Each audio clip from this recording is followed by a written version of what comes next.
হোটেলৰ বন্ধ কোঠাত কি হৈছিল অভিনেত্ৰী অমৃতা গগৈৰ সৈতে? ৰাস মঞ্চত ভাগ ল'বলৈ আহি নগাঁৱৰ এখন হোটেলত এক ভয়ংকৰ পৰিস্থিতিৰ সন্মুখীন হোৱাৰ অভিযোগ অসমৰ জনপ্ৰিয় অভিনেত্ৰী অমৃতা গগৈৰ। নগাঁও ৰাইজৰ বিভিন্ন প্ৰান্তৰ লগতে নগাঁৱতো চলি আছে ৰাস। এই ৰাসৰ মাজতে ঘটিল এটা অঘটন।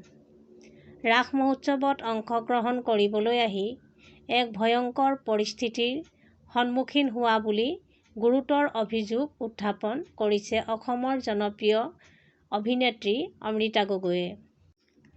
বিগত 21 নৱেম্বৰত এগৰাকী বান্ধৱীৰ সৈতে নগাঁৱত ৰাস মহোৎসৱত অংশগ্ৰহণ কৰিবলৈ আহিছিল অমৃতা।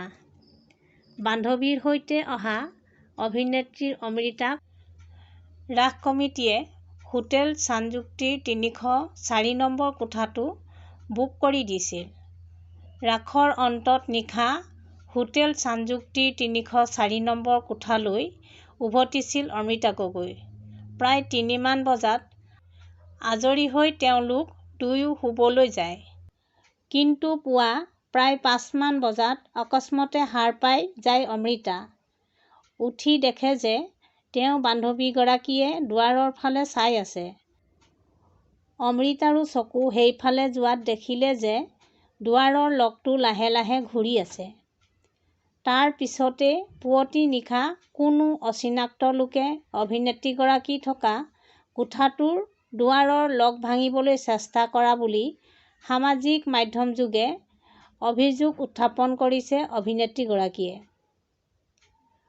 হোটেল কৰ্তৃপক্ষৰ ভাষ্য, দেওবাৰে নিশা ফেচবুক লাইভৰ জৰিয়তে এই ভয়ংকৰ অভিযোগ উত্থাপন কৰি হোটেলখনৰ নিৰাপত্তাক লৈ প্ৰশ্ন উত্থাপন কৰে অভিনেত্ৰী অমৃতা গগৈয়ে। আনকি হোটেল কৰ্তৃপক্ষই চিচিটিভিৰ ফুটেজ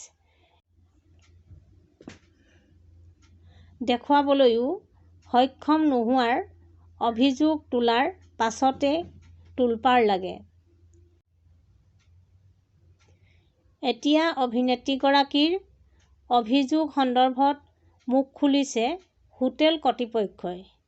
সামাজিক মাধ্যমযোগে জনপ্ৰিয় অভিনেত্ৰী অমৃতা গগৈয়ে নগাঁও বৰঘাট বাইপাছস্থলীত হোটেল চানযুক্তিত সন্মুখীন হোৱা ভয়ংকৰ ঘটনাটোৰ বিষয়ে প্ৰকাশ কৰাৰ পাছত হোটেল চানযুক্তিৰ কৰ্তৃপক্ষই সমগ্ৰ ঘটনাৰ সন্দৰ্ভত প্ৰতিক্ৰিয়া প্ৰকাশ কৰিছে।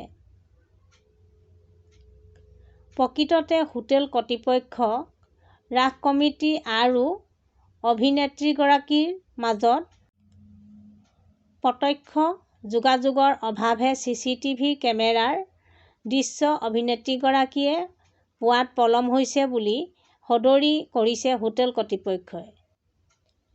ইফালে একে নিশাই হোটেলখনলৈ অহা নেপালৰ এটা তীৰ্থযাত্ৰীৰ দল কোনো সদস্যই ভুলবশতঃ অভিনেত্ৰীগৰাকী থকা কোঠাৰ দুৱাৰ খুলিবলৈ চেষ্টা কৰিব পাৰে বুলিও সন্দেহ প্ৰকাশ কৰিছে হোটেলৰ কৰ্তৃপক্ষই।